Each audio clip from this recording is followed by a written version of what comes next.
amazónico, desde siempre y hasta siempre. ¡Viva la patria!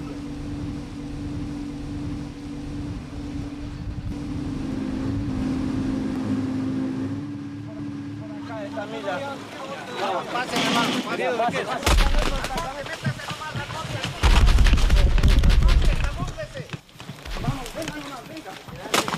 Vamos adelante, vamos.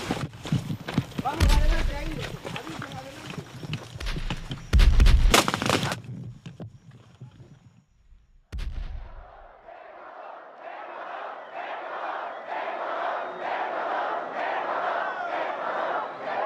Cuando a las 24 horas de iniciados los eventos, la comisión mediadora me planteó que si el Ecuador aceptaría un cese al fuego que signifique desmilitarizar una zona y retroceder a otras poblaciones, dije no,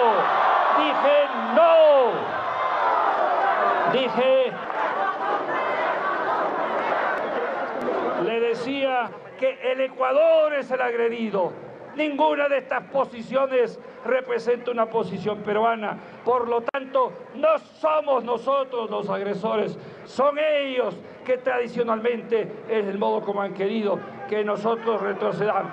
No vamos a retroceder, porque ese ha sido el camino que siempre se utilizó en los 164 años de nuestra historia republicana, en que cada vez que sucedía esto se pedía que el Ecuador retrocede. Esta vez no vamos a retroceder. No retrocedemos. Ecuador. Esto fue un hecho preparado definitivamente por el Perú y tuvimos que responder. Y por fortuna, tanto en la parte militar como en la parte diplomática, estuvimos listos para ellos. Y debemos recordar que nuestra actitud hasta finales de marzo fue una que significó que por primera vez el país, desde Tarqui en 1829, no haya retrocedido. El problema de Ecuador y de Perú es un problema que lo podemos traer al Protocolo de Río, 50 años atrás, o lo podemos traer a las guerras de la independencia, a la batalla de Tarqui, al problema entre Huáscar y Atahualpa. Podemos ponerle siglos de historia. El territorio reclamado entre Ecuador y Perú, todo el sector del Amazonas, es uno de los territorios más grandes en disputa en el mundo.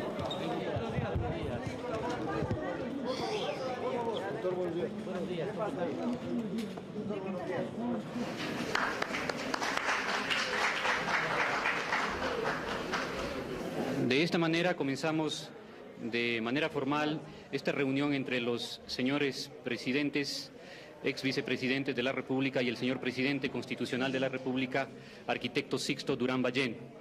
La intención de esta reunión es la voluntad del señor presidente constitucional de la República de enriquecerse de los criterios de los señores presidentes, ex vicepresidentes de la República.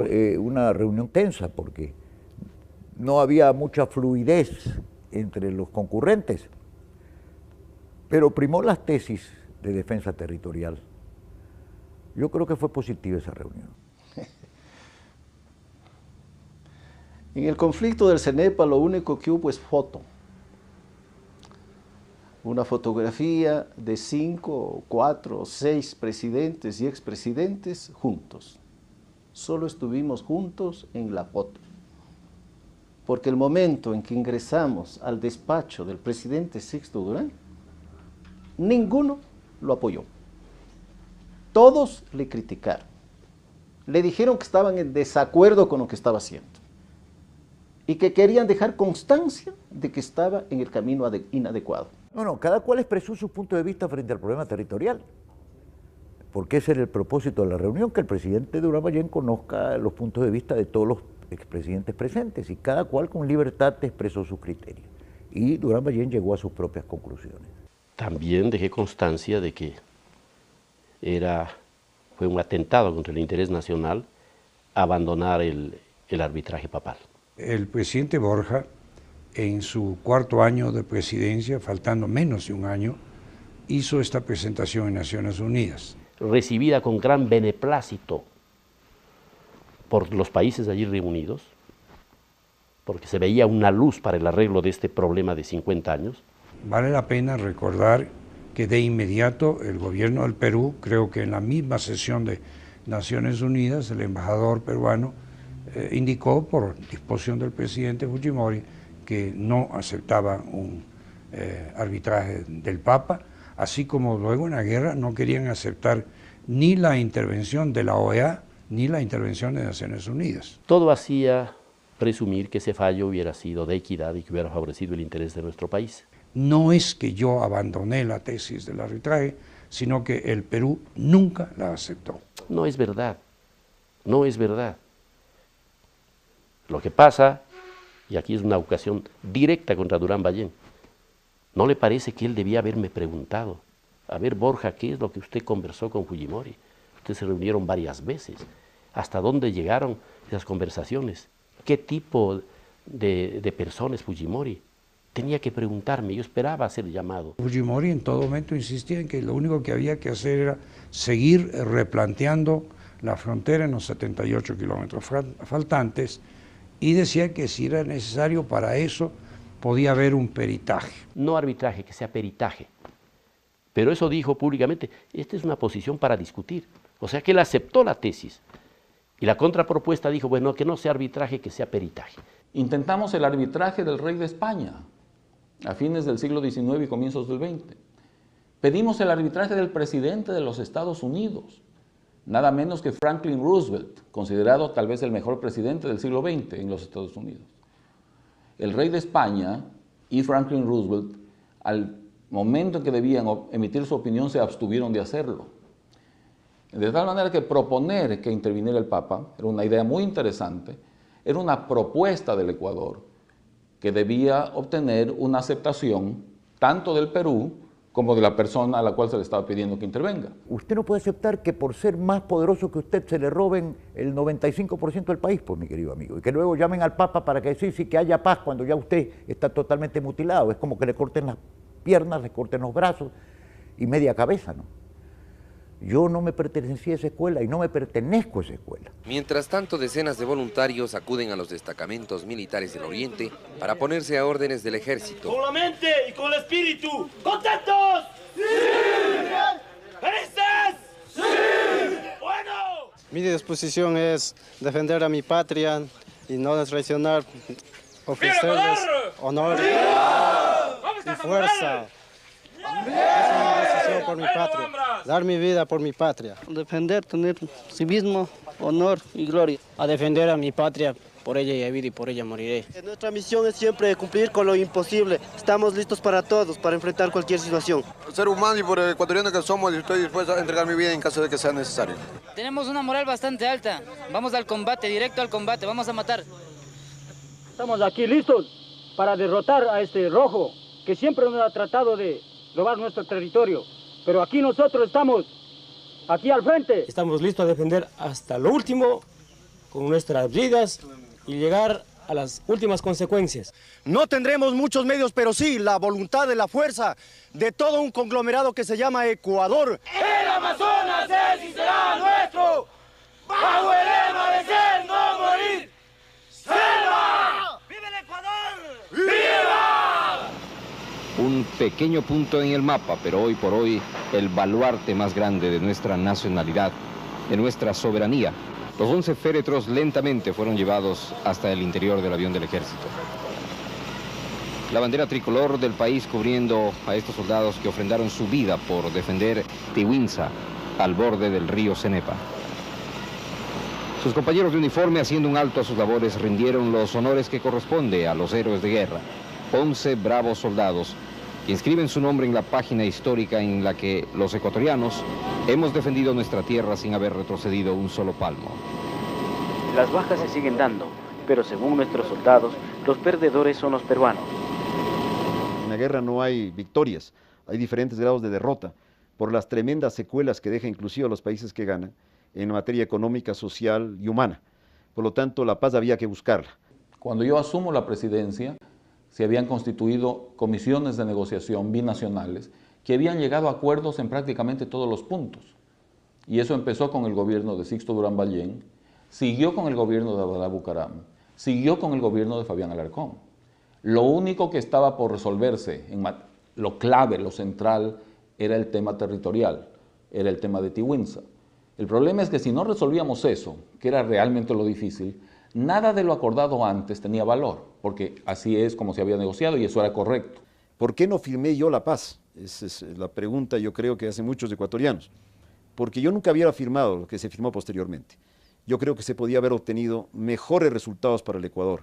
De 270.000 kilómetros cuadrados que teníamos, veamos cuánto queda ahora. Estamos entre 245, 250. O sea que en una sola plumada nos arrancaron miles de kilómetros cuadrados. Yo respeté el acuerdo que firmó Maguad porque fue decisión mayoritaria del pueblo ecuatoriano. Y si el pueblo ecuatoriano toma una decisión, yo no tengo por qué irme contra la decisión del pueblo ecuatoriano. Pero yo soy uno de los ecuatorianos, hay algunos que nunca estuvimos de acuerdo con aceptar lo que se hizo. Yo postulé la tesis de la herida abierta, tuvo vigencia durante muchos años, y acepto la realidad de lo que pasó con el país, pero con dolor tengo que admitir que nos cercenaron la república. El Ecuador es hoy día un país de 270.000 kilómetros cuadrados, cuando en su origen, cuando se inicia como república, estaba cerca de los 2 millones de kilómetros cuadrados. Creo que Maguad fue objeto de una presión escandalosa. Y creo que Maguad también presionó al Partido Social Cristiano. Maguad le dijo a Nebot: si no votas por el acuerdo de paz, vuelve a Bucaram. En las conversaciones directas del Perú impuso todos sus apetitos y sus conveniencias. Y ese fue el arreglo de paz. No es que yo esté contra la paz. Lo que sostengo es que la paz se pudo lograr en términos territoriales mucho más ventajosos si se optaba y se fortalecía la tesis del arbitraje. En lugar de empecinarse y cerrarse a la banda y decir, si no me dan todo esto yo no firmo, y si no me dan todo esto yo no acepto y me voy a otra guerra, que era la situación en el momento que yo empecé la presidencia. A mí la inteligencia militar ecuatoriana me advirtió que se preparaba una invasión del Perú al Ecuador en los primeros días después del 10 de agosto, de tal manera que yo me iba a encontrar con esa situación. ¿Okay? Entonces, se cambió la situación, la gente empezó a pensar de otra manera y a flexibilizarse.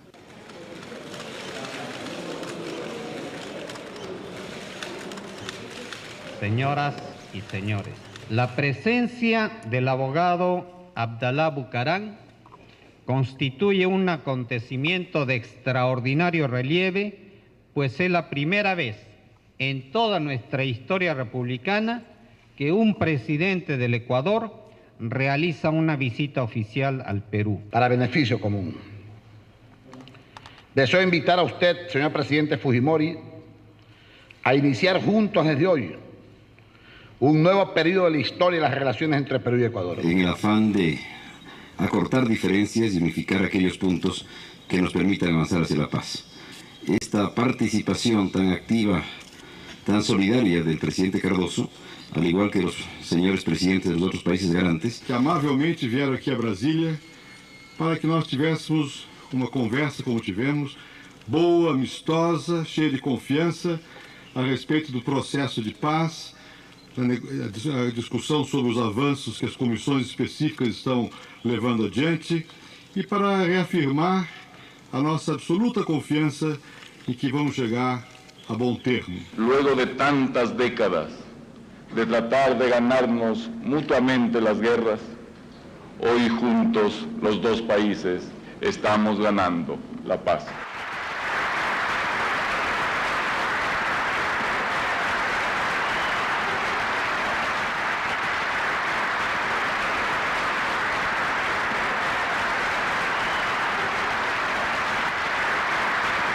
Y lo extraordinario de la paz con el Perú es que luego de firmada solo nos produce buenas noticias. Vamos para 6 años del acuerdo. A nadie se le ocurre que deba haber una nueva guerra con Perú, ni en Perú con Ecuador. Los presidentes van y vienen, se visitan mutuamente, lo que era imposible antes. No hay razón para gasto militar para guerras internacionales ahora. lo cual tiene que ser considerado seriamente por todos los países de América Latina, con la pobreza que tenemos, con los problemas sociales que tenemos. A mi juicio es criminal gastar sumas demasiado elevadas en armas. Todos esos son beneficios. Los militares nos preparamos para la guerra porque ansiamos y amamos la paz. Y mientras un pueblo esté más preparado para la guerra, su paz va a estar garantizada. Así que yo creo que después de todos los análisis, lo rescatable, lo positivo, es que el Ecuador con el Perú, pues ahora vivimos en paz. Hoy el Perú es, me parece, el segundo socio comercial del Ecuador después de los Estados Unidos de Norteamérica. ¿Habría sido esto posible sin el acuerdo de paz? El Ecuador heroico de la cordillera del Cóndor, el Ecuador eterno, unido en la defensa de su heredad territorial, el Ecuador democrático capaz de dar lecciones históricas de humanismo, trabajo y libertad. Este Ecuador amazónico, desde siempre y hasta siempre. ¡Viva la patria! El público que da rienda suelta a su entusiasmo, a su satisfacción, a su alegría y a su esperanza, después de esa gran victoria que había alcanzado el equipo ecuatoriano frente a Paraguay. Y allá se fue Ecuador, en medio del rugido del público, pero Chile se defendió bien, plantó muy bien a sus defensas, amontonó gente atrás y esto dificultó a los ecuatorianos. Ahí tienen ustedes a Digner Valencia, Pepe Villafuerte, otra vez Valencia, zaguero lateral izquierdo, una pelota que cae en el área y miren lo que sucede, una mano de Vigorra el zaguero, el árbitro no dice absolutamente nada. Ustedes van a ver lo que aquí se produce, una jugada en la cual los chilenos muestran también su calidad. Ahí se van, levanta la pierna, quiere pegarle a la pelota y golpea a Rivas. Es una cosa absolutamente accidental, pero muy violenta. El árbitro se dio cuenta de que no hubo mala intención, ni siquiera amonestó al jugador ecuatoriano. Y luego, la tragedia nacional, la desaparición del señor presidente de la República, el abogado Jaime Roldós, que en forma increíble se fue de este mundo. Los dirigentes del fútbol ecuatoriano, dirigentes del fútbol internacional daban la noticia a los jugadores. Se pensó suspender el partido, pero ninguna autoridad de la provincia de la ciudad de Guayaquil quiso comunicar al público tal hecho. No se sabía cómo iba a reaccionar el público. Después de conocerse la noticia de la muerte del presidente Roldós, el equipo no funcionó. El partido terminó 0-0. Era un avión pequeño en el que viajaba, no era un superjet, era casi una avioneta. Tenían que aterrizar en Macará, tomar un helicóptero para ir a Zapotillo, asistir a una ceremonia militar, luego regresar a Quito para asistir al Consejo Provincial para el acto del 24 de mayo.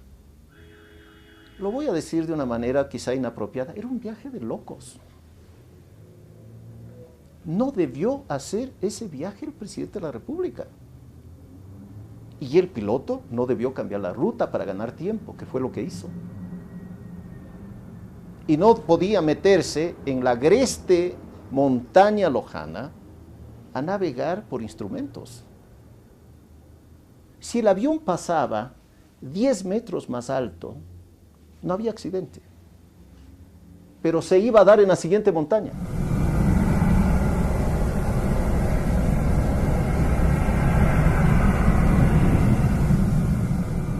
La tarde de este 24 de mayo, el presidente constitucional de los ecuatorianos, abogado Jaime Roldós Aguilera, ha muerto. Su esposa, Marta Bucaram de Roldós. Es indudable que la sociedad no admite que existan hombres que hablen con su propia voz o que sean personas rebeldes ante lo impuesto. A Roldós lo persiguieron aquellos que no admitían que pueda tener conceptos de libertad y que no admitían que sea la voz de los que no tenían voz. Esos crearon un espacio de opinión nacional e internacional alrededor de las mafias oligárquicas del Ecuador e internacionales para finalmente, por razones de segundo orden seguramente, asesinarlos a Jaime Roldós. Este es el caso frecuente en el Ecuador, unos más y otros menos.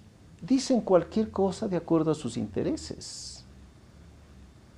Existe prueba plena de que fue un accidente, establecida por los líderes de los principales partidos políticos ecuatorianos que conformaron una comisión en el Congreso Nacional para investigar el accidente. Yo creo que las oligarquías financieras y la CIA lo mataron a Jaime Roldós porque Roldós se negó a comprar armas, porque estaban explotando nuestro país. Y lo mataron, se confabularon. Fue el tráfico de armas internacional y sus intereses el que mató a Jaime Roldós. Fue el mismo tráfico de armas internacional y sus intereses los que un 15 de septiembre del 85 me quitaron al Alcalí y me botaron de la patria por decir que las Fuerzas Armadas gastaban el 50% del presupuesto general del Estado, porque yo sabía cuál era la muerte de Jaime Roldós y cuál era el motivo, y de mi hermana Marta. Y me tiraron al exilio y me pusieron 1 kilo de cocaína en Panamá. Hubo otra investigación que hicieron las fuerzas, la Junta de Accidentes de la Aviación Civil. Y hubo una tercera de una firma norteamericana que vendió la nave. Se investigó todo lo que se pudo. Porque mi hermana Marta sí lo dijo, nos van a matar. Y el día anterior de morir llamó a mi madre y dijo, madre, rece por nosotros porque estamos en peligro. Ella sabía lo que estaba leyendo. Mire, cuando muere un personaje de la dimensión de Kennedy o de la dimensión de Jaime Roldós, siempre va a quedar la duda, siempre va a quedar la sospecha, siempre va a quedar la preocupación. De manera que yo lo tomo esto como una cosa natural, pues por la significación que tenía Jaime Roldós en la política ecuatoriana y latinoamericana de la época. El abogado Jaime Roldós Aguilera. Cuando se encaminan hasta la última morada, el abogado León Roldós, hermano del expresidente de la República, acompaña a su padre, el licenciado Santiago Roldós Soria. El féretro de doña Marta Bucarán de Roldós, acompañado de su hermano, el abogado Abdala Bucarán Ortiz.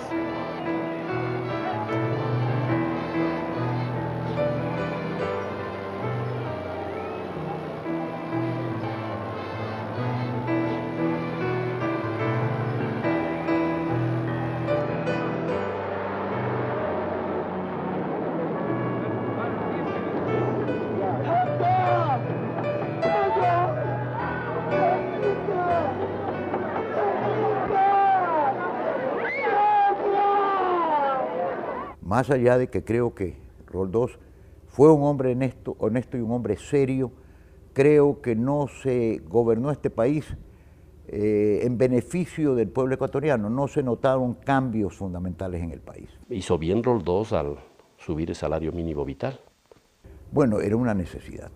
Pero viendo en perspectiva fue un error enorme el que cometió el Congreso y el que cometió el gobierno. Y si es manejado económicamente bien, no es inflacionario. Cuando se toma como detonante el alza de salarios y se aprovechan determinadas personas para especular con el hambre y la necesidad del pueblo, el gobierno adopta medidas. ¿Y cuál es la respuesta de un sector del país? No es apoyar a un gobierno que combate a los especuladores, que los multa, que los reduce a prisión. Es salir a las calles, es incitar a la juventud para que salga a reclamar al gobierno popular, porque dentro de sus limitaciones combate a los especuladores, se dan de la mano los unos y los otros para impedirle la acción al gobierno. Pero lo que es más duro, incitan a los jóvenes del Ecuador.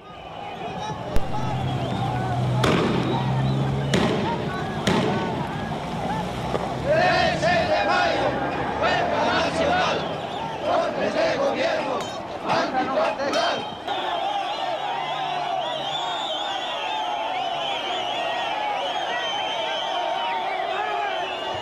Cuando yo asumo la presidencia, yo sabía de los pocos ecuatorianos que tenían la información de que la crisis estaba a las puertas y que lo peor que podía pasarme a mí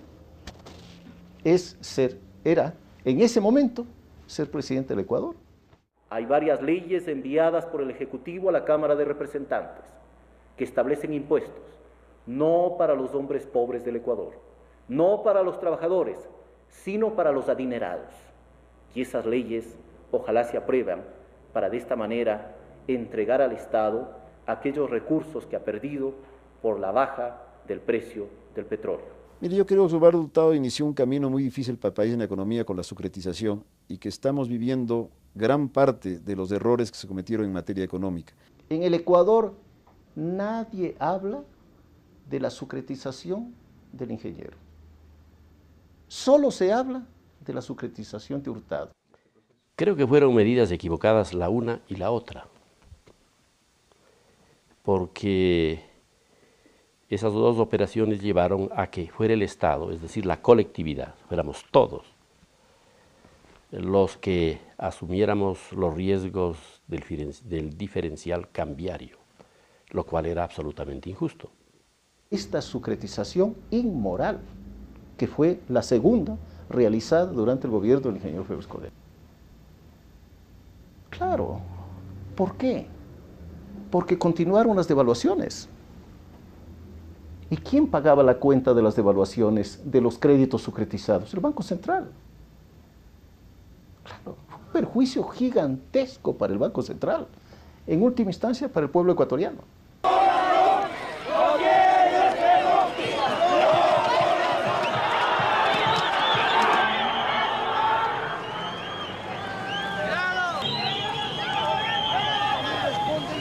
Responden como ciudadanos, no son pagos.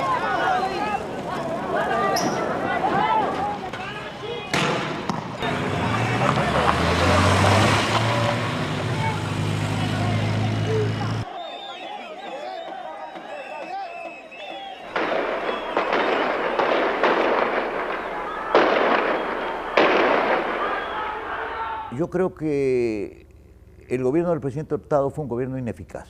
Hasta ahí llegó. Ineficaz. Félix Cordero es el único presidente del Ecuador que no ha tenido que hacer un programa de ajuste al iniciar su mandato. No lo necesitó. Y tuvo un excelente primer año.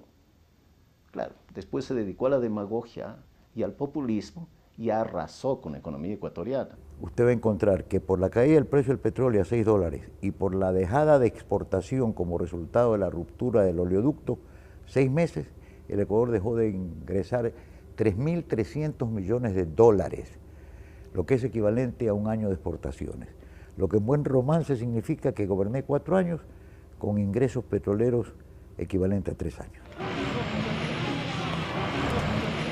¡Súbete la cara! ¡Súbete la cara!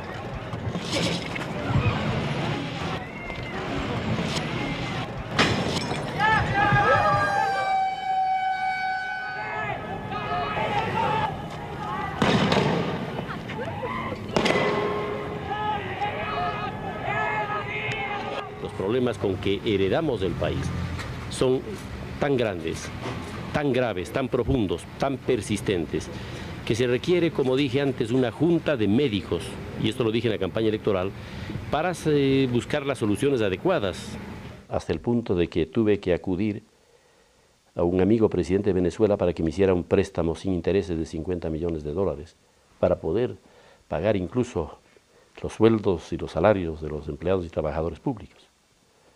Era un estado de quiebra del país. Y él sabe perfectamente bien por qué estaba quebrada, porque él es ecuatoriano y vivía en el país. ¿Qué le hubiera pasado a él en su gobierno? Él no tuvo los problemas que yo tuve de esa naturaleza en su gobierno, y sin embargo vea la evaluación que hacen internacionalmente sobre el gobierno de Borja en lo que a economía se refiere. Pero no entremos a criticar al gobierno de Borja porque ese no es el propósito de esta entrevista. Tuvo todos los elementos para hacer un gran gobierno.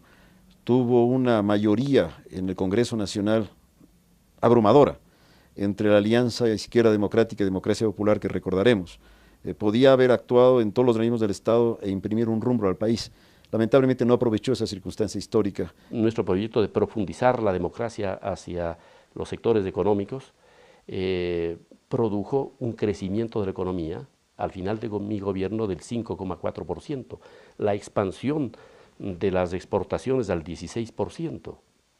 En el año 1991 se produjo el récord de inversión privada en la economía ecuatoriana.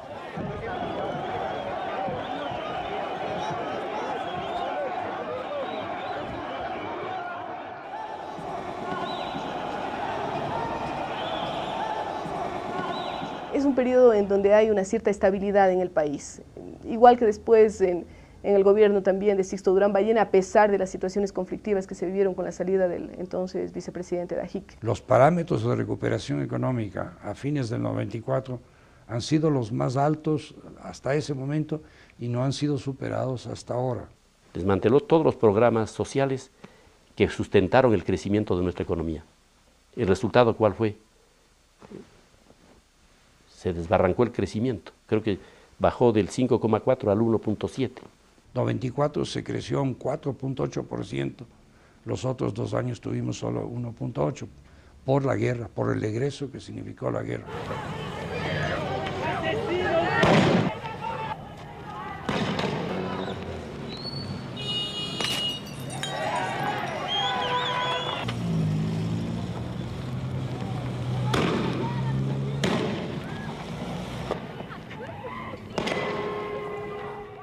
Por servir a los banqueros, también el gobierno de Durán Ballén recortó las facultades de la superintendencia de bancos.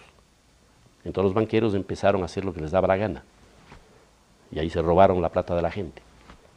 O sea, ese es el origen de la crisis. Si hubo un abuso de esa ley, un mal uso de esa ley, fue todo con posterioridad a mi gobierno. Y si era tan mala esa ley, debieron haberla modificado, pues. Es una crisis que tiene por lo menos 4 o 5 años atrás, por lo menos. Yo creo que la apertura que se hizo de la banca al capital extranjero, sin poner al mismo tiempo controles buenos, la flexibilización del sistema bancario, sugerido por organismos internacionales, terminó siendo fatal. Los bancos tuvieron atribuciones para hacer mucho más cosas, pero los controles no estuvieron ahí. Creo que se dejó precipitar al sistema bancario en gravísimo perjuicio para la economía de todos los ecuatorianos. Creo que se pudo haber evitado. Todos los presidentes hemos enfrentado crisis bancarias, todos. El problema ya estaba ahí, ya estaba producido. La plata se iba del Ecuador al exterior, pero el 90% de los depósitos estaba en manos del 10% de los cuentacorrentistas. La gente que sacaba la plata era la gente que tenía capacidad de ahorro. Era la gente de clase media alta para arriba. Nos estaban dejando al país en $1. Por eso subía el dólar. Subía todos los días. Corrían a comprar, con los sucres compraban dólares y mandaban a Miami. Entonces eso había que cortarlo. Entonces estaban desangrando al Ecuador y había que pararlos. Había que pararlos por el bien del país, por el bien de la mayoría. Si usted en 2 o 3 días dice que feriado bancario, no se cierran los bancos, no se va a dar dinero a nadie, ¿qué ocasiona? Debilita lo que es fundamental para un sistema financiero, la confianza, la credibilidad. Destruidos esos 2 factores, la corrida de todos los bancos es una consecuencia inevitable. Buenas noches. Hemos vivido una de las semanas más críticas de la historia del Ecuador.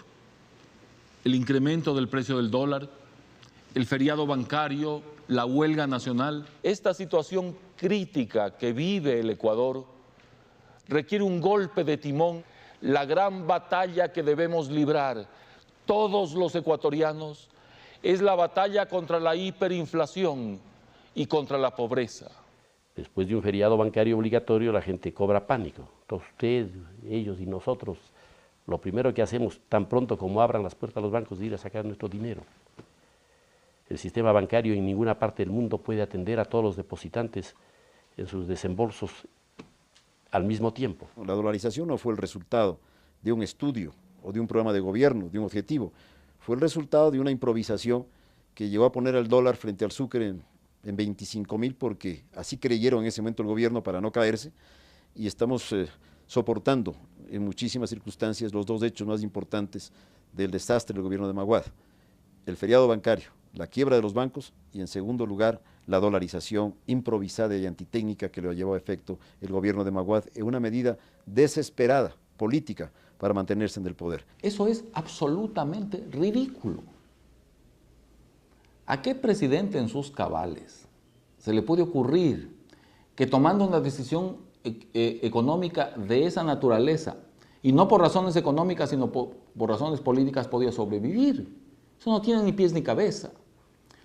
En la historia del Ecuador se empezó a hablar oficialmente de la posibilidad de una cosa muy parecida a la dolarización, la convertibilidad, desde el gobierno de Abdalá Bucaram. La totalidad de los sucres en circulación estarán respaldados por una reserva monetaria internacional de un monto equivalente. A partir de ese día tendremos un sucre sinceros. Yo diría, un sucre sincero. Nosotros intentamos todo lo demás y todo lo demás no funcionó y nos falló. Ya nos quedaba solo ese camino para anclar la economía. Para llegar a la dolarización tuvimos que tomar decisiones antes. Tuvimos que reducir el déficit fiscal con la reforma fiscal que se hizo.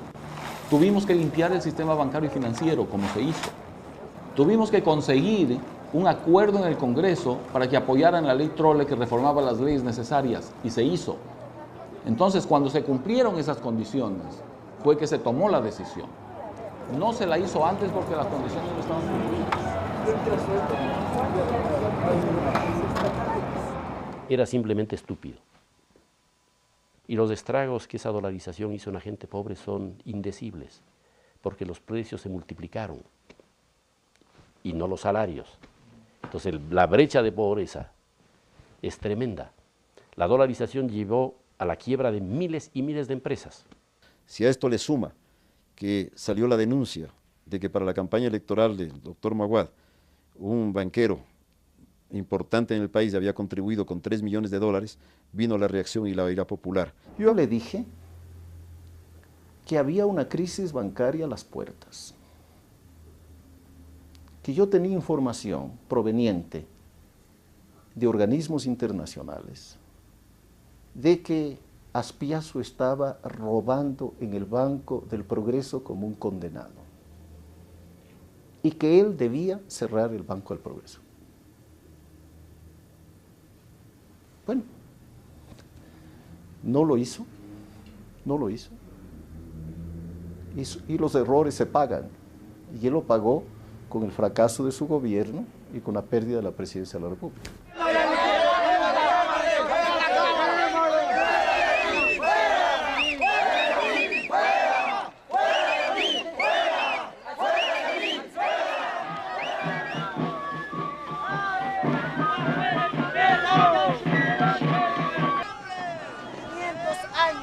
Hemos vivido en la vida de la opresión, en las haciendas y hoy también en la vida republicana.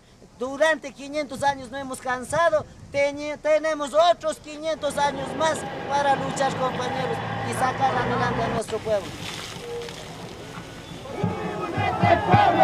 Ha habido muchas enfrentaciones. Frente a eso, la reacción del pueblo indígena ha sumado con más de indignación, con más iras. Y yo no puedo censurar que un pueblo que ha sufrido tanto, un pueblo que ha sido tan castigado por tan diferentes factores como desastres naturales, decisiones político-administrativas, etc., no esté dolido, frustrado, resentido. Yo lo entiendo. Yo quisiera pedirles que entiendan un poco por qué algunas decisiones como las que yo tomé eran necesarias para el país. Sigue el paro, señor periodista. Nuestras familias tendrán que salir con nuestros hijos a las calles. Por Dios, pueblo ecuatoriano, quiero que me escuchen.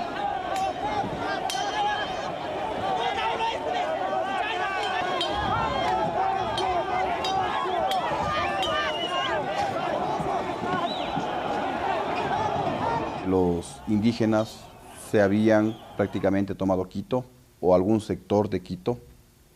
Ellos manifestaban su insatisfacción con la forma de actuación del gobierno de la época y las Fuerzas Armadas habían recibido la misión de reprimir a los indígenas que trataban de acercarse al Congreso de la República. Entonces, en esa época, pues, o en ese momento, los militares teníamos dos opciones: o reprimir a ese pueblo indígena y mestizo que reclamaba causas o que reclamaba por razones justas. Nosotros considerábamos que era un reclamo, que era una causa justa. Y la otra opción, pues, unirnos a ese reclamo. Como nosotros consideramos que era un reclamo legítimo, un reclamo justo, pues en lugar de reprimir, en lugar de dispararle a ese pueblo, nos unimos en ese momento a ese pueblo. El río revuelto, ganancia de pescadores. El rato en que las cosas se producen de esa manera, hay una gran cantidad de personas que quieren pescar lo mejor para ellos y se olvidan lealtades, se olvidan principios, se olvidan valores, todo por la ganancia individual.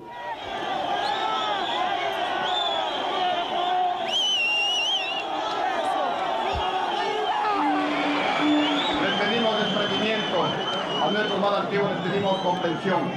Nosotros les dijimos, tomen una decisión.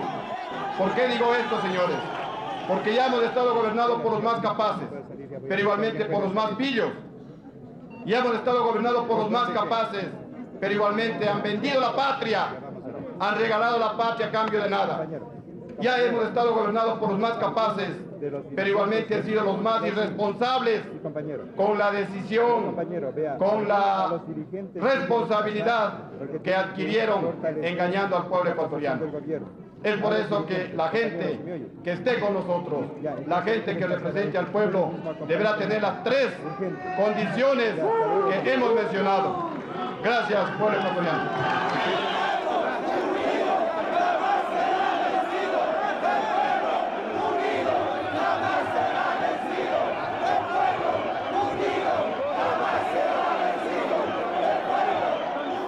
No estuvimos en contacto con las unidades militares, porque, repito, no fue algo planificado para tomar el poder. Si esa hubiera sido la intención, entonces hubiéramos coordinado con el resto de unidades militares. Más bien fue una reacción de la gran mayoría de las unidades militares, porque yo creo que prácticamente el 100% de la población ecuatoriana tenía una indignación contra esas decisiones que se habían tomado. Si las decisiones que yo tomé y con mi gobierno no eran buenos, ¿por qué no las cambiaron enseguida? No las cambiaron porque una cosa es hacer declaraciones políticas de que están en contra y otra cosa es manejar los problemas reales del Ecuador. Cuando usted tiene que manejar problemas reales, como fue mi situación, va tomando estas decisiones dolorosas, difíciles, con un gran costo político, por la responsabilidad con el país, no por otra razón.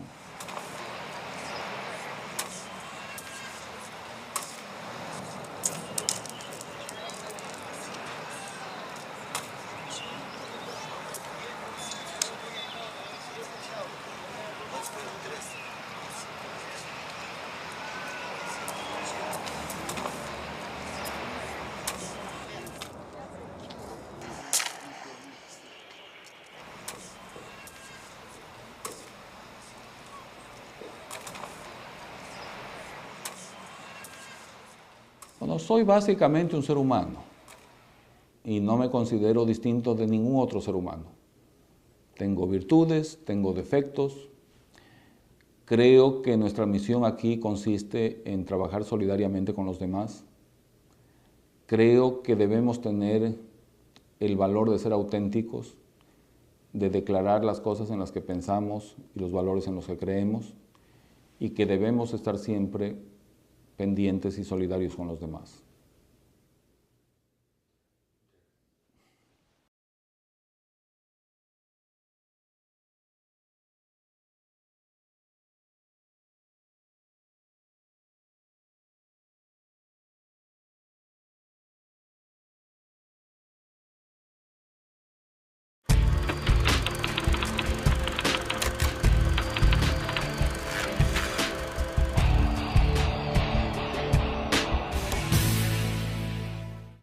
Este Ecuador amazónico, desde siempre y hasta siempre. ¡Viva la patria!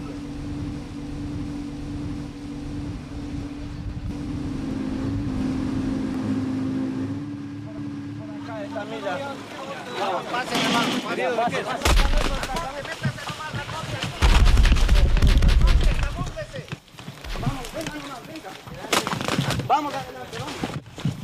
Vamos adelante ahí. Avisen adelante.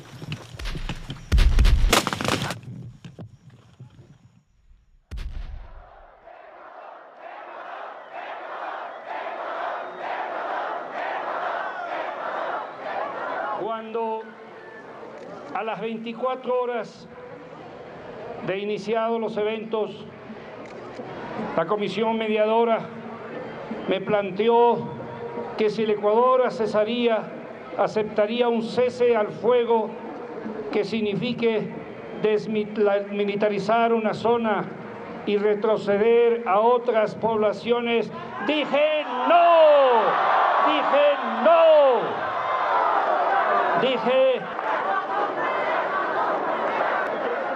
le decía que el Ecuador es el agredido. Ninguna de estas posiciones representa una posición peruana. Por lo tanto, no somos nosotros los agresores, son ellos que tradicionalmente es el modo como han querido que nosotros retrocedamos. No vamos a retroceder, porque ese ha sido el camino que siempre se utilizó en los 164 años de nuestra historia republicana, en que cada vez que sucedía esto se pedía que el Ecuador retrocede. Esta vez no vamos a retroceder. No retrocedemos. Ecuador. Esto fue un hecho preparado definitivamente por el Perú y tuvimos que responder. Y por fortuna, tanto en la parte militar como en la parte diplomática, estuvimos listos para ellos. Y debemos recordar que nuestra actitud hasta finales de marzo fue una que significó que por primera vez el país, desde Tarqui en 1829, no haya retrocedido. El problema de Ecuador y de Perú es un problema que lo podemos traer al Protocolo de Río, 50 años atrás, o lo podemos traer a las guerras de la independencia, a la batalla de Tarqui, al problema entre Huáscar y Atahualpa. Podemos ponerle siglos de historia. El territorio reclamado entre Ecuador y Perú, todo el sector del Amazonas, es uno de los territorios más grandes en disputa en el mundo.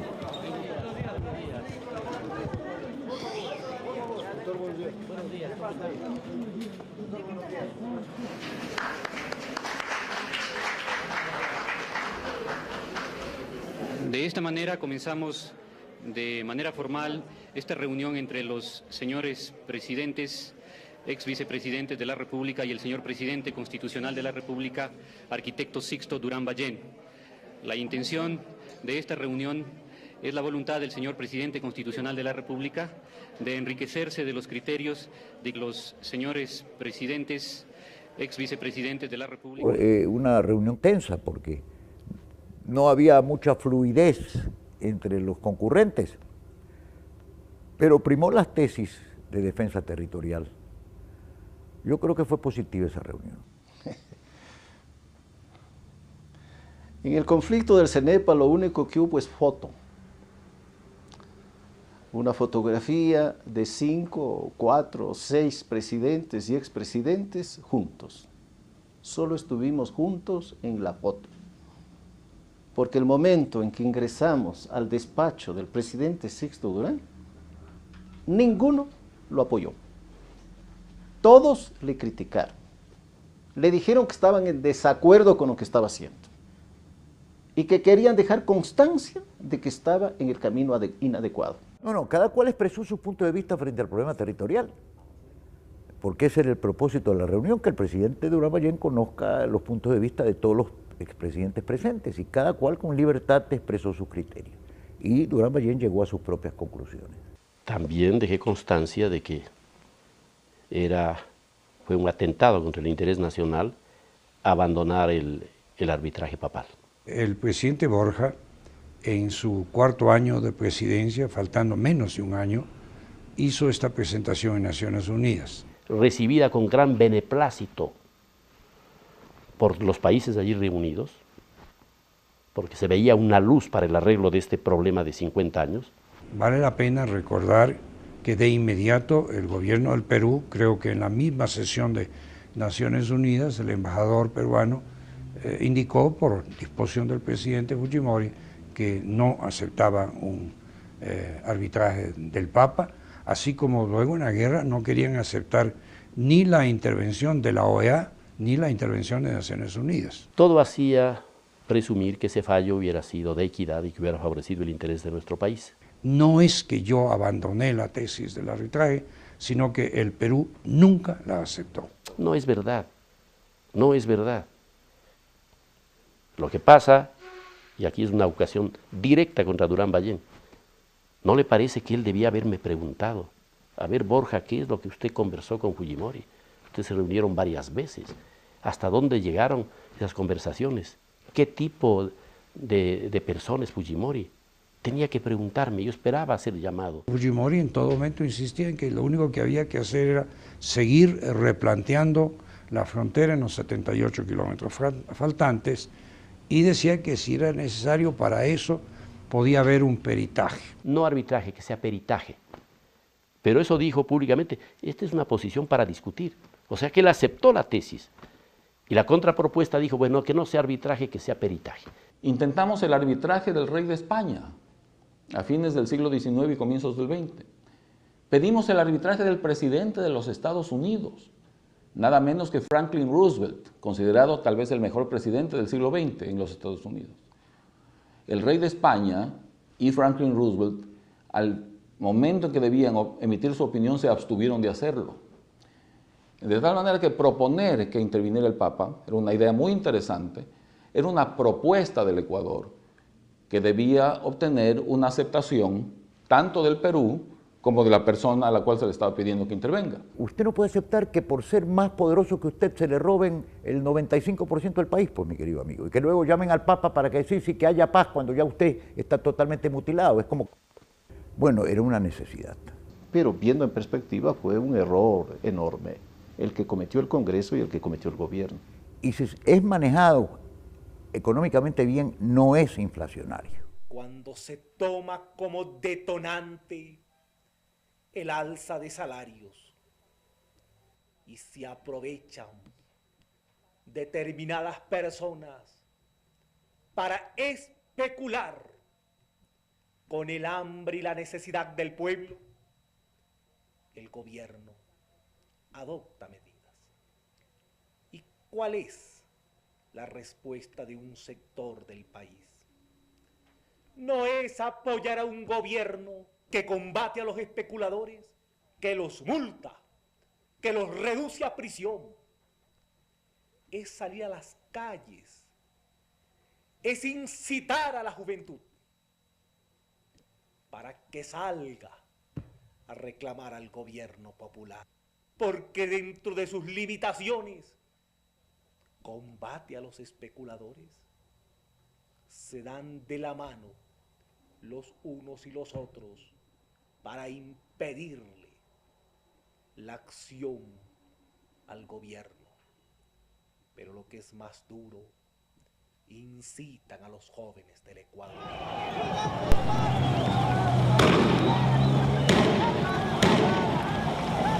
13 de mayo, huelga nacional, golpes de gobierno, antipopular.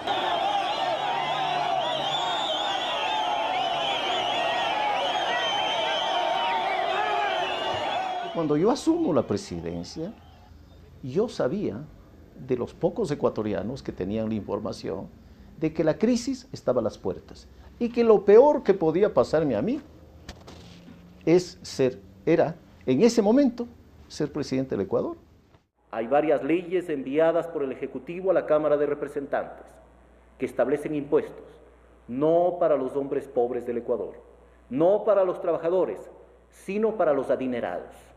Y esas leyes ojalá se aprueban para de esta manera entregar al Estado aquellos recursos que ha perdido por la baja del precio del petróleo.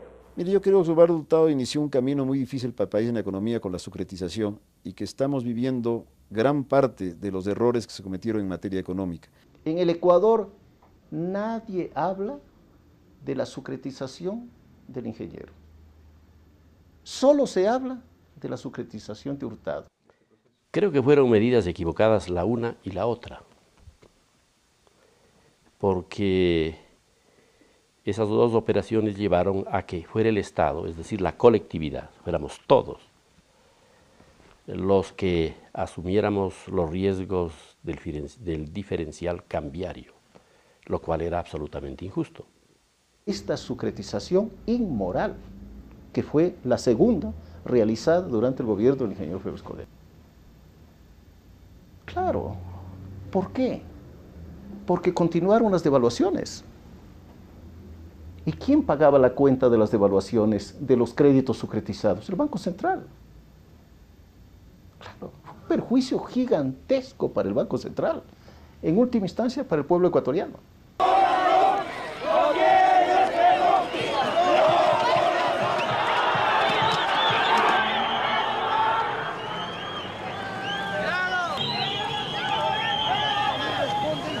Responden con botellazos, no son pavos.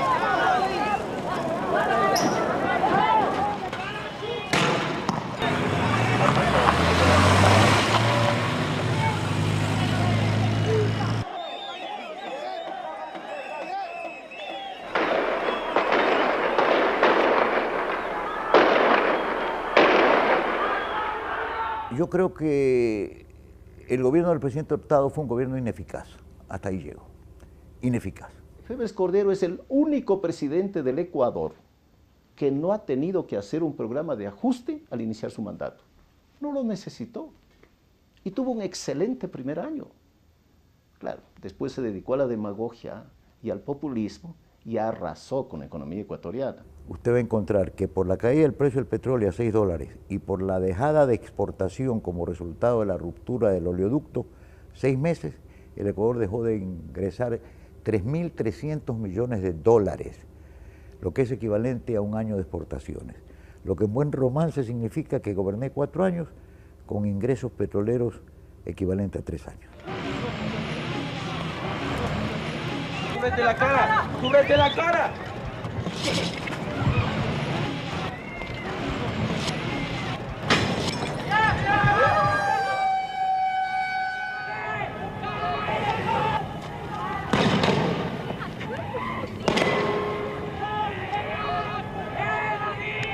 Los problemas con que heredamos del país son tan grandes, tan graves, tan profundos, tan persistentes, que se requiere, como dije antes, una junta de médicos, y esto lo dije en la campaña electoral, para buscar las soluciones adecuadas, hasta el punto de que tuve que acudir a un amigo presidente de Venezuela para que me hiciera un préstamo sin intereses de $50 millones para poder pagar incluso los sueldos y los salarios de los empleados y trabajadores públicos. Era un estado de quiebra del país. Y él sabe perfectamente bien por qué estaba quebrada, porque él es ecuatoriano y vivía en el país. ¿Qué le hubiera pasado a él en su gobierno? Él no tuvo los problemas que yo tuve de esa naturaleza en su gobierno, y sin embargo vea la evaluación que hacen internacionalmente sobre el gobierno de Borja en lo que a economía se refiere. Pero no entremos a criticar al gobierno de Borja porque ese no es el propósito de esta entrevista. Tuvo todos los elementos para hacer un gran gobierno. Tuvo una mayoría en el Congreso Nacional abrumadora entre la Alianza Izquierda Democrática y Democracia Popular que recordaremos. Podía haber actuado en todos los organismos del Estado e imprimir un rumbo al país. Lamentablemente no aprovechó esa circunstancia histórica. Nuestro proyecto de profundizar la democracia hacia los sectores económicos produjo un crecimiento de la economía al final de mi gobierno del 5,4%, la expansión de las exportaciones al 16%. En el año 1991 se produjo el récord de inversión privada en la economía ecuatoriana.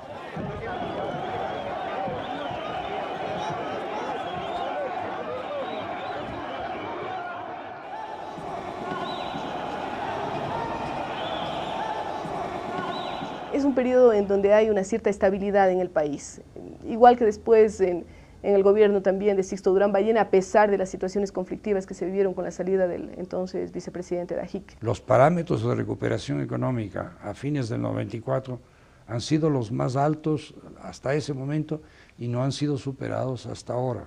Desmanteló todos los programas sociales que sustentaron el crecimiento de nuestra economía. ¿El resultado cuál fue? Que le corten las piernas, le corten los brazos y media cabeza, ¿no?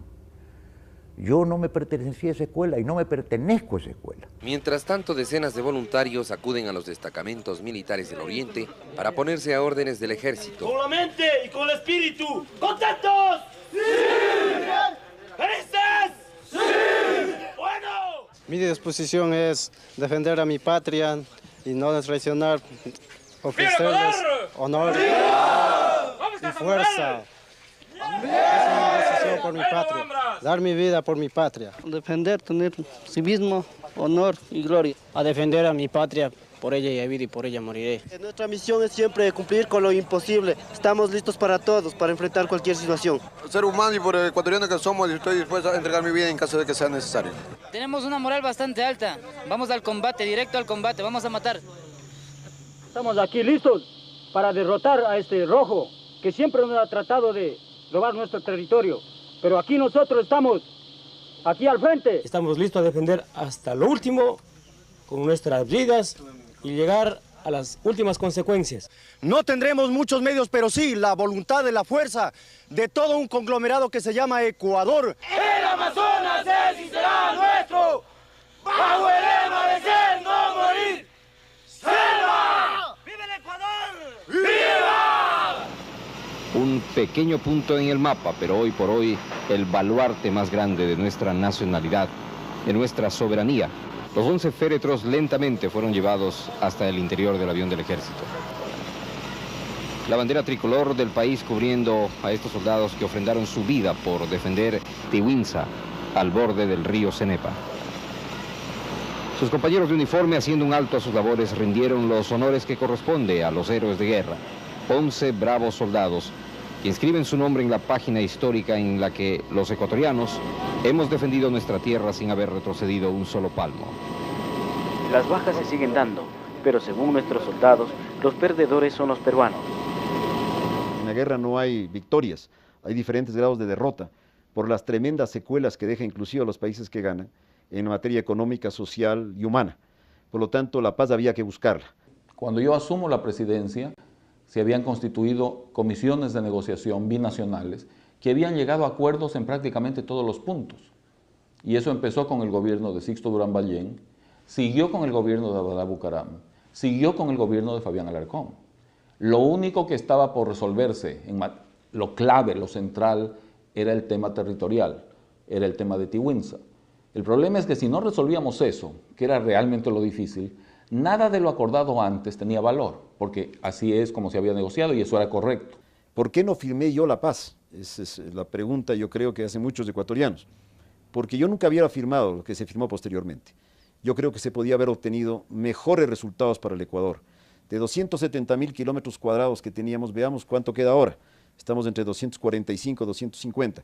O sea que en una sola plumada nos arrancaron miles de kilómetros cuadrados. Yo respeté el acuerdo que firmó Maguad porque fue decisión mayoritaria del pueblo ecuatoriano. Y si el pueblo ecuatoriano toma una decisión, yo no tengo por qué irme contra la decisión del pueblo ecuatoriano.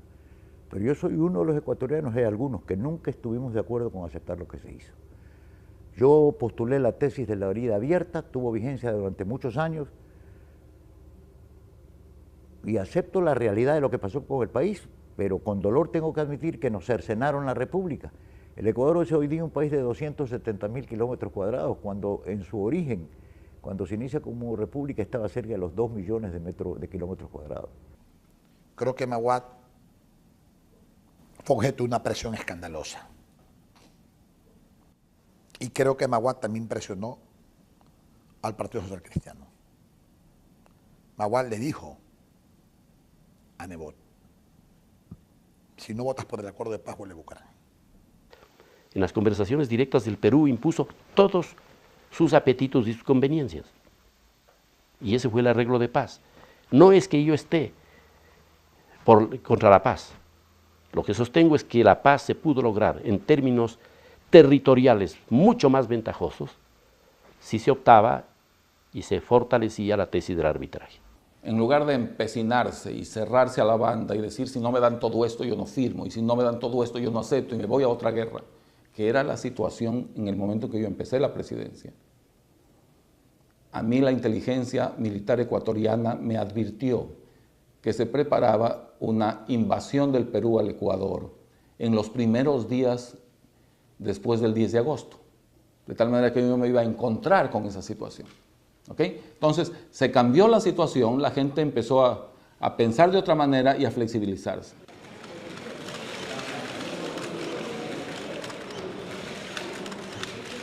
Señoras y señores, la presencia del abogado Abdalá Bucaram constituye un acontecimiento de extraordinario relieve, pues es la primera vez en toda nuestra historia republicana que un presidente del Ecuador realiza una visita oficial al Perú. Para beneficio común. Deseo invitar a usted, señor presidente Fujimori, a iniciar juntos desde hoy un nuevo periodo de la historia de las relaciones entre Perú y Ecuador. En el afán de acortar diferencias y unificar aquellos puntos que nos permitan avanzar hacia la paz. Esta participación tan activa, tan solidaria del presidente Cardoso, al igual que los señores presidentes de los otros países garantes, que amavelmente vieram aqui a Brasília para que nós tivéssemos uma conversa como tivemos, boa, amistosa, cheia de confiança a respeito do processo de paz, a discussão sobre os avanços que as comissões específicas estão levando adiante e para reafirmar a nossa absoluta confiança em que vamos chegar a bom termo. Luego de tantas décadas de tratar de ganarnos mutuamente las guerras, hoy juntos los dos países estamos ganando la paz.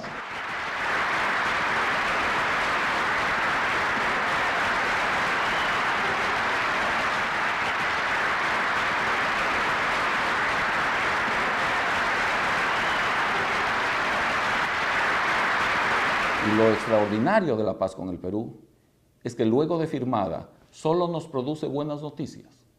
Vamos para 6 años del acuerdo. A nadie se le ocurre que deba haber una nueva guerra con Perú, ni en Perú con Ecuador. Los presidentes van y vienen, se visitan mutuamente, lo que era imposible antes. No hay razón para gasto militar para guerras internacionales ahora, lo cual tiene que ser considerado seriamente por todos los países de América Latina, con la pobreza que tenemos, con los problemas sociales que tenemos. A mi juicio es criminal gastar sumas demasiado elevadas en armas. Todos esos son beneficios. Los militares nos preparamos para la guerra porque ansiamos y amamos la paz. Y mientras un pueblo esté más preparado para la guerra, su paz va a estar garantizada. Así que yo creo que después de todos los análisis, lo rescatable, lo positivo, es que el Ecuador con el Perú, pues ahora vivimos en paz. Hoy el Perú es, me parece, el segundo socio comercial del Ecuador después de los Estados Unidos de Norteamérica. ¿Habría sido esto posible sin el acuerdo de paz? El Ecuador heroico de la cordillera del Cóndor, el Ecuador eterno, unido en la defensa de su heredad territorial, el Ecuador democrático capaz de dar lecciones históricas de humanismo, trabajo y libertad. Este Ecuador amazónico, desde siempre y hasta siempre. ¡Viva la patria! El público que da rienda suelta a su entusiasmo, a su satisfacción, a su alegría y a su esperanza, después de esa gran victoria que había alcanzado el equipo ecuatoriano frente a Paraguay.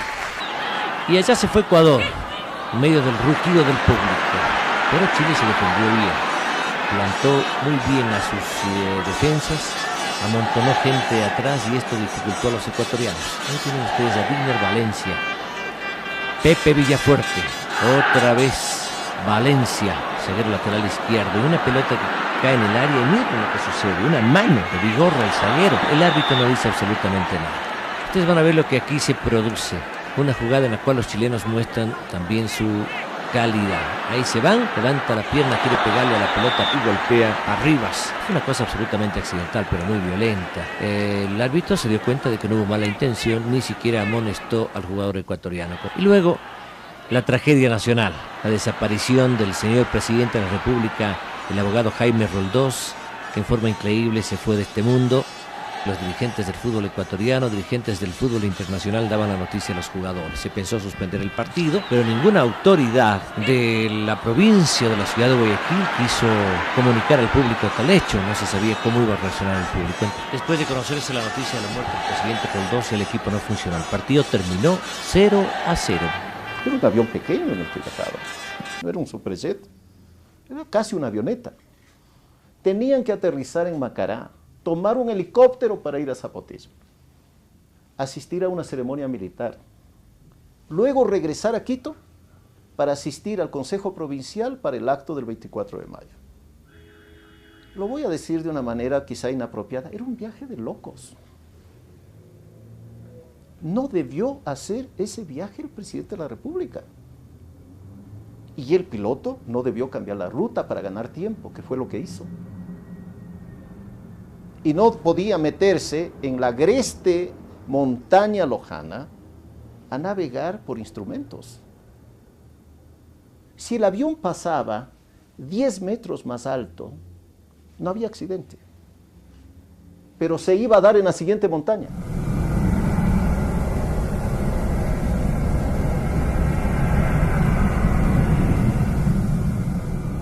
La tarde de este 24 de mayo, presidente constitucional de los ecuatorianos, abogado Jaime Roldós Aguilera, ha muerto. Su esposa, Marta Bucaram de Roldós. Es indudable que la sociedad no admite que existan hombres que hablen con su propia voz o que sean personas rebeldes ante lo impuesto. A Roldós lo persiguieron aquellos que no admitían que pueda tener conceptos de libertad y que no admitían que sea la voz de los que no tenían voz. Esos crearon un espacio de opinión nacional e internacional alrededor de las mafias oligárquicas del Ecuador e internacionales para finalmente, por razones de segundo orden seguramente, asesinarlos a Jaime Roldós. Este es el caso frecuente en el Ecuador, unos más y otros menos. Dicen cualquier cosa de acuerdo a sus intereses. Existe prueba plena de que fue un accidente, establecida por los líderes de los principales partidos políticos ecuatorianos que conformaron una comisión en el Congreso Nacional para investigar el accidente. Yo creo que las oligarquías financieras y la CIA lo mataron a Jaime Roldós porque Roldós se negó a comprar armas, porque estaban explotando nuestro país. Y lo mataron, se confabularon. Fue el tráfico de armas internacional y sus intereses el que mató a Jaime Roldós. Fue el mismo tráfico de armas internacional y sus intereses los que un 15 de septiembre del 85 me quitaron al Alcalí y me botaron de la patria por decir que las Fuerzas Armadas gastaban el 50% del presupuesto general del Estado, porque yo sabía cuál era la muerte de Jaime Roldós y cuál era el motivo, y de mi hermana Marta. Y me tiraron al exilio y me pusieron 1 kilo de cocaína en Panamá. Hubo otra investigación que hicieron las fuerzas, la Junta de Accidentes de la Aviación Civil. Y hubo una tercera de una firma norteamericana que vendió la nave. Se investigó todo lo que se pudo. Porque mi hermana Marta sí lo dijo, nos van a matar. Y el día anterior de morir llamó a mi madre y dijo, madre, rece por nosotros porque estamos en peligro. Ella sabía lo que estaba leyendo. Mire, cuando muere un personaje de la dimensión de Kennedy o de la dimensión de Jaime Roldós, siempre va a quedar la duda, siempre va a quedar la sospecha, siempre va a quedar la preocupación. De manera que yo lo tomo esto como una cosa natural, pues por la significación que tenía Jaime Roldós en la política ecuatoriana y latinoamericana de la época. El abogado Jaime Roldós Aguilera. Cuando se encaminan hasta la última morada, el abogado León Roldós, hermano del expresidente de la República, acompaña a su padre, el licenciado Santiago Roldós Soria. El féretro de doña Marta Bucaram de Roldós, acompañado de su hermano, el abogado Abdala Bucaram Ortiz.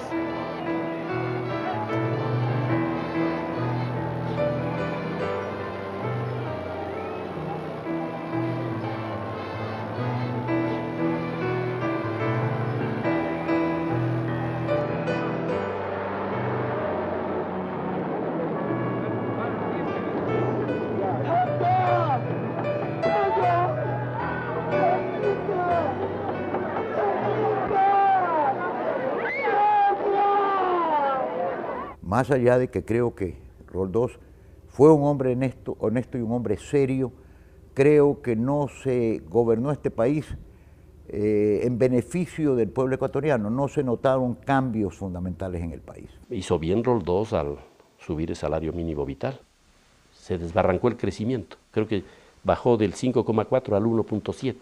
94 se creció un 4,8%, los otros 2 años tuvimos solo 1,8% por la guerra, por el egreso que significó la guerra.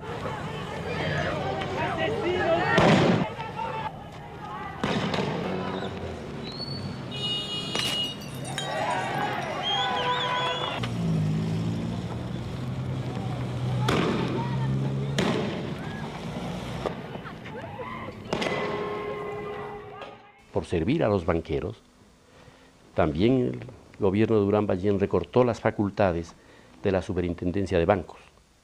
Entonces los banqueros empezaron a hacer lo que les daba la gana y ahí se robaron la plata de la gente. Entonces ese es el origen de la crisis. Si hubo un abuso de esa ley, un mal uso de esa ley, fue todo con posterioridad a mi gobierno. Y si era tan mala esa ley, debieron haberla modificado, pues. Es una crisis que tiene por lo menos 4 o 5 años atrás, por lo menos. Yo creo que la apertura que se hizo de la banca al capital extranjero, sin poner al mismo tiempo controles buenos, la flexibilización del sistema bancario, sugerido por organismos internacionales, terminó siendo fatal. Los bancos tuvieron atribuciones para hacer mucho más cosas, pero los controles no estuvieron ahí. Creo que se dejó precipitar al sistema bancario en gravísimo perjuicio para la economía de todos los ecuatorianos. Creo que se pudo haber evitado. Todos los presidentes hemos enfrentado crisis bancarias, todos. El problema ya estaba ahí, ya estaba producido. La plata se iba del Ecuador al exterior, pero el 90% de los depósitos estaba en manos del 10% de los cuentacorrentistas. La gente que sacaba la plata era la gente que tenía capacidad de ahorro, era la gente de clase media alta para arriba. Nos estaban dejando al país en $1. Por eso subía el dólar. Subía todos los días, corrían a comprar, con los sucres compraban dólares y mandaban a Miami. Entonces eso había que cortarlo. Entonces estaban desangrando al Ecuador y había que pararlos. Había que pararlos por el bien del país, por el bien de la mayoría. Si usted en 2 o 3 días dice que feriado bancario, no se cierran los bancos, no se va a dar dinero a nadie, ¿qué ocasiona? Debilita lo que es fundamental para un sistema financiero, la confianza, la credibilidad. Destruidos esos 2 factores, la corrida de todos los bancos es una consecuencia inevitable. Buenas noches. Hemos vivido una de las semanas más críticas de la historia del Ecuador.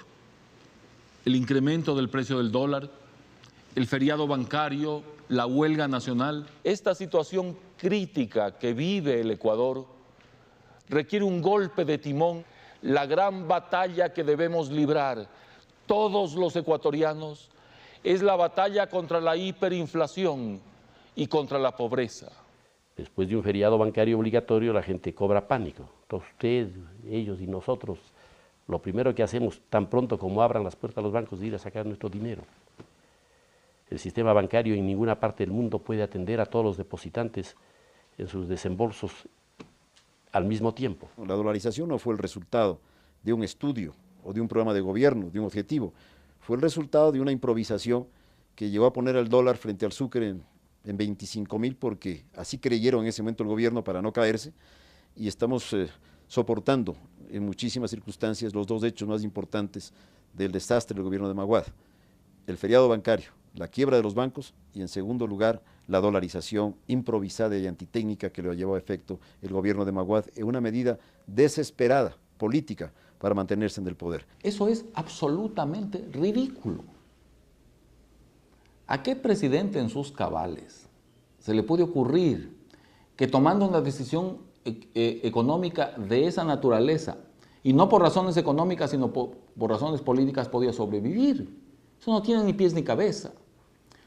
En la historia del Ecuador se empezó a hablar oficialmente de la posibilidad de una cosa muy parecida a la dolarización, la convertibilidad, desde el gobierno de Abdalá Bucaram. La totalidad de los sucres en circulación estarán respaldados por una reserva monetaria internacional de un monto equivalente. A partir de ese día tendremos un Sucre sinceros. Yo diría, un Sucre sincero. Nosotros intentamos todo lo demás y todo lo demás no funcionó y nos falló. Ya nos quedaba solo ese camino para anclar la economía. Para llegar a la dolarización tuvimos que tomar decisiones antes. Tuvimos que reducir el déficit fiscal con la reforma fiscal que se hizo. Tuvimos que limpiar el sistema bancario y financiero como se hizo. Tuvimos que conseguir un acuerdo en el Congreso para que apoyaran la ley Trole que reformaba las leyes necesarias y se hizo. Entonces, cuando se cumplieron esas condiciones, fue que se tomó la decisión. No se la hizo antes porque las condiciones no estaban cumplidas. Era simplemente estúpido. Y los estragos que esa dolarización hizo en la gente pobre son indecibles, porque los precios se multiplicaron y no los salarios. Entonces la brecha de pobreza es tremenda. La dolarización llevó a la quiebra de miles y miles de empresas. Si a esto le suma que salió la denuncia de que para la campaña electoral del doctor Maguad, un banquero importante en el país había contribuido con $3 millones, vino la reacción y la ira popular. Yo le dije que había una crisis bancaria a las puertas, que yo tenía información proveniente de organismos internacionales de que Azpiazu estaba robando en el Banco del Progreso como un condenado y que él debía cerrar el Banco del Progreso. Bueno, no lo hizo, y los errores se pagan, y él lo pagó con el fracaso de su gobierno y con la pérdida de la presidencia de la República.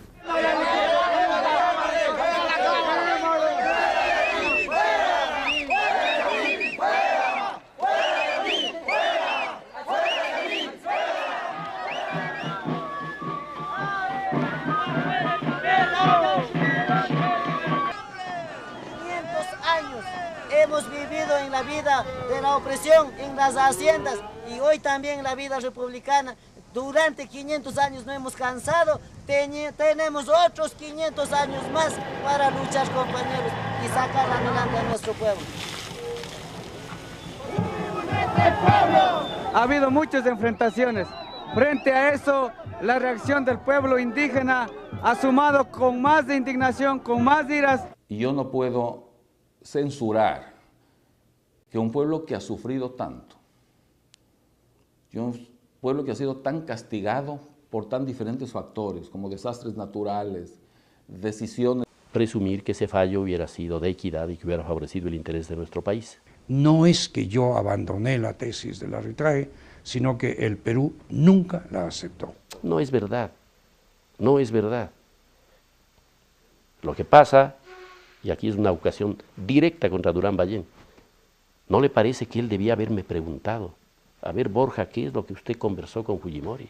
Ustedes se reunieron varias veces. ¿Hasta dónde llegaron esas conversaciones? ¿Qué tipo de persona es Fujimori? Tenía que preguntarme, yo esperaba ser llamado. Fujimori en todo momento insistía en que lo único que había que hacer era seguir replanteando la frontera en los 78 kilómetros faltantes y decía que si era necesario para eso podía haber un peritaje. No arbitraje, que sea peritaje. Pero eso dijo públicamente, esta es una posición para discutir. O sea que él aceptó la tesis. Y la contrapropuesta dijo, bueno, que no sea arbitraje, que sea peritaje. Intentamos el arbitraje del rey de España a fines del siglo XIX y comienzos del XX. Pedimos el arbitraje del presidente de los Estados Unidos, nada menos que Franklin Roosevelt, considerado tal vez el mejor presidente del siglo XX en los Estados Unidos. El rey de España y Franklin Roosevelt, al momento en que debían emitir su opinión, se abstuvieron de hacerlo. De tal manera que proponer que interviniera el Papa era una idea muy interesante, era una propuesta del Ecuador que debía obtener una aceptación tanto del Perú como de la persona a la cual se le estaba pidiendo que intervenga. Usted no puede aceptar que por ser más poderoso que usted se le roben el 95% del país, pues mi querido amigo, y que luego llamen al Papa para que sí, que haya paz cuando ya usted está totalmente mutilado. Es como que le corten las piernas, le corten los brazos y media cabeza, ¿no?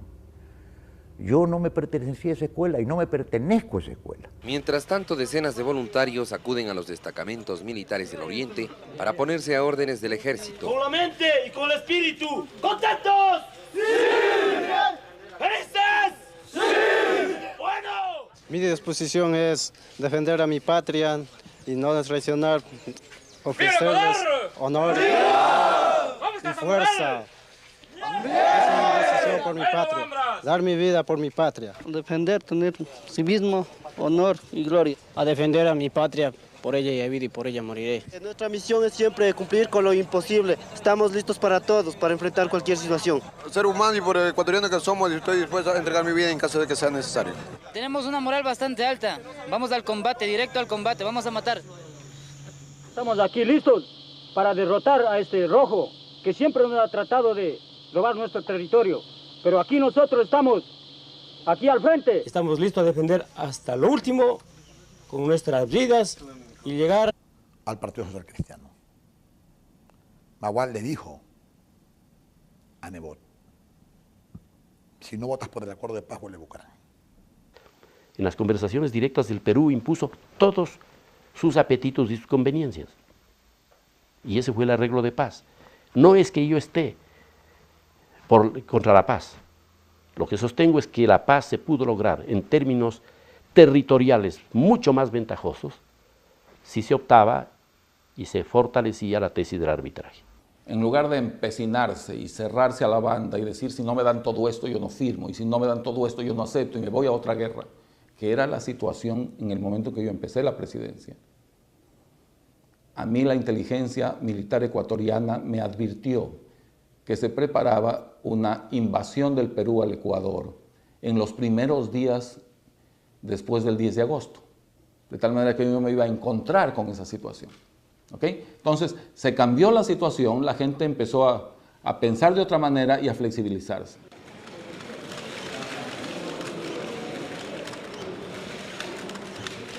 Señoras y señores, la presencia del abogado Abdalá Bucaram constituye un acontecimiento de extraordinario relieve, pues es la primera vez en toda nuestra historia republicana que un presidente del Ecuador realiza una visita oficial al Perú. Para beneficio común. Deseo invitar a usted, señor presidente Fujimori, a iniciar juntos desde hoy un nuevo periodo de la historia de las relaciones entre Perú y Ecuador. En el afán de acortar diferencias y unificar aquellos puntos que nos permitan avanzar hacia la paz.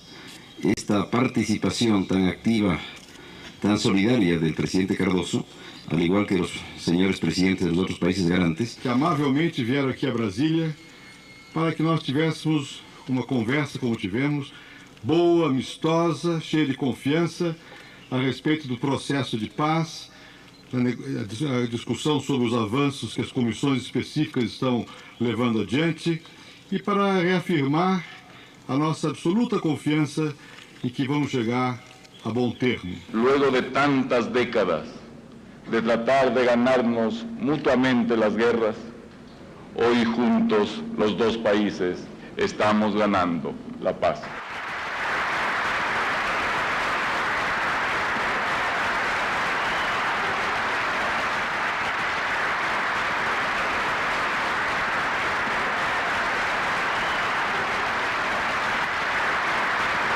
Y lo extraordinario de la paz con el Perú es que luego de firmada solo nos produce buenas noticias.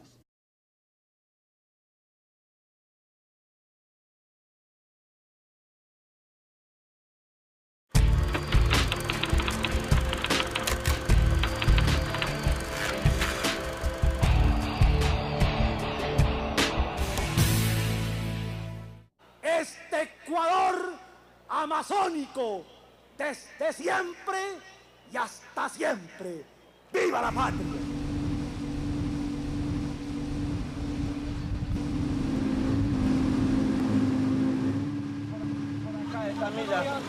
Vamos, pasen, hermano.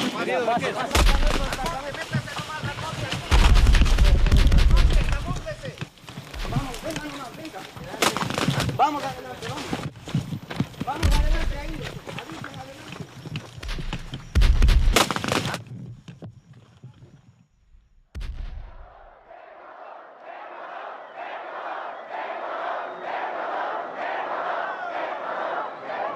cuando a las 24 horas de iniciados los eventos, la comisión mediadora me planteó que si el Ecuador aceptaría un cese al fuego que signifique desmilitarizar una zona y retroceder a otras poblaciones, dije no,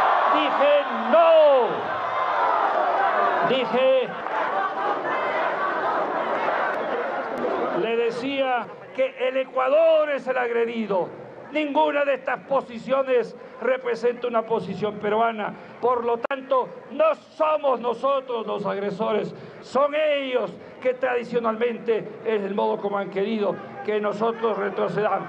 No vamos a retroceder, porque ese ha sido el camino que siempre se utilizó en los 164 años de nuestra historia republicana, en que cada vez que sucedía esto se pedía que el Ecuador retrocede. Esta vez no vamos a retroceder. No retrocedemos. Ecuador. Esto fue un hecho preparado definitivamente por el Perú y tuvimos que responder. Y por fortuna, tanto en la parte militar como en la parte diplomática estuvimos listos para ellos. Y debemos recordar que nuestra actitud hasta finales de marzo fue una que significó que por primera vez el país, desde Tarqui en 1829, no haya retrocedido. El problema de Ecuador y de Perú es un problema que lo podemos traer al Protocolo de Río, 50 años. A las últimas consecuencias. No tendremos muchos medios, pero sí la voluntad y la fuerza de todo un conglomerado que se llama Ecuador. El Amazonas es y será nuestro, bajo el lema de ser, no morir. ¡Selva! ¡Viva el Ecuador! ¡Viva! Un pequeño punto en el mapa, pero hoy por hoy el baluarte más grande de nuestra nacionalidad, de nuestra soberanía. Los 11 féretros lentamente fueron llevados hasta el interior del avión del ejército. La bandera tricolor del país cubriendo a estos soldados que ofrendaron su vida por defender Tiwinsa al borde del río Cenepa. Sus compañeros de uniforme, haciendo un alto a sus labores, rindieron los honores que corresponde a los héroes de guerra. 11 bravos soldados que inscriben su nombre en la página histórica en la que los ecuatorianos hemos defendido nuestra tierra sin haber retrocedido un solo palmo. Las bajas se siguen dando, pero según nuestros soldados, los perdedores son los peruanos. En la guerra no hay victorias, hay diferentes grados de derrota por las tremendas secuelas que deja inclusive a los países que ganan en materia económica, social y humana. Por lo tanto, la paz había que buscarla. Cuando yo asumo la presidencia, se habían constituido comisiones de negociación binacionales que habían llegado a acuerdos en prácticamente todos los puntos. Y eso empezó con el gobierno de Sixto Durán Ballén, siguió con el gobierno de Abdalá Bucaram, siguió con el gobierno de Fabián Alarcón. Lo único que estaba por resolverse, lo clave, lo central, era el tema territorial, era el tema de Tiwinsa. El problema es que si no resolvíamos eso, que era realmente lo difícil, nada de lo acordado antes tenía valor, porque así es como se había negociado y eso era correcto. ¿Por qué no firmé yo la paz? Esa es la pregunta, yo creo que hacen muchos ecuatorianos. Porque yo nunca hubiera firmado lo que se firmó posteriormente. Yo creo que se podía haber obtenido mejores resultados para el Ecuador. De 270.000 kilómetros cuadrados que teníamos, veamos cuánto queda ahora. Estamos entre 245 y 250. O sea que en una sola plumada nos arrancaron miles de kilómetros cuadrados. Yo respeté el acuerdo que firmó Maguad porque fue decisión mayoritaria del pueblo ecuatoriano. Y si el pueblo ecuatoriano toma una decisión, yo no tengo por qué irme contra la decisión del pueblo ecuatoriano. Pero yo soy uno de los ecuatorianos, hay algunos que nunca estuvimos de acuerdo con aceptar lo que se hizo. Yo postulé la tesis de la herida abierta, tuvo vigencia durante muchos años, y acepto la realidad de lo que pasó con el país, pero con dolor tengo que admitir que nos cercenaron la república. El Ecuador es hoy día un país de 270.000 kilómetros cuadrados, cuando en su origen, cuando se inicia como república, estaba cerca de los 2 millones de kilómetros cuadrados. Creo que Maguad fue objeto de una presión escandalosa. Y creo que Maguad también presionó. Atrás, o lo podemos traer a las guerras de la independencia, a la batalla de Tarqui, al problema entre Huáscar y Atahualpa, podemos ponerle siglos de historia. El territorio reclamado entre Ecuador y Perú, todo el sector del Amazonas, es uno de los territorios más grandes en disputa en el mundo.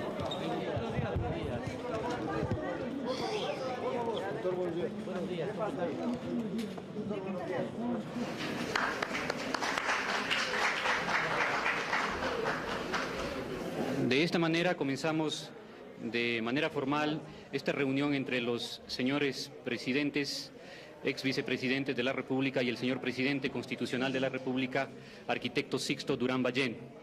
La intención de esta reunión es la voluntad del señor presidente constitucional de la República de enriquecerse de los criterios de los señores presidentes, ex vicepresidentes de la República. Una reunión tensa porque no había mucha fluidez entre los concurrentes, pero primó las tesis de defensa territorial. Yo creo que fue positiva esa reunión. En el conflicto del CENEPA lo único que hubo es foto. Una fotografía de 5, 4, 6 presidentes y expresidentes juntos. Solo estuvimos juntos en la foto. Porque el momento en que ingresamos al despacho del presidente Sixto Durán, ninguno lo apoyó. Todos le criticaron. Le dijeron que estaban en desacuerdo con lo que estaba haciendo. Y que querían dejar constancia de que estaba en el camino inadecuado. No, cada cual expresó su punto de vista frente al problema territorial. Porque ese era el propósito de la reunión, que el presidente Durán Ballén conozca los puntos de vista de todos los expresidentes presentes, y cada cual con libertad expresó sus criterios. Y Durán Ballén llegó a sus propias conclusiones. También dejé constancia de que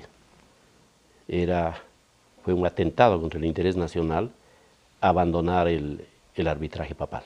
El presidente Borja, en su 4º año de presidencia, faltando menos de un año, hizo esta presentación en Naciones Unidas. Recibida con gran beneplácito por los países allí reunidos, porque se veía una luz para el arreglo de este problema de 50 años.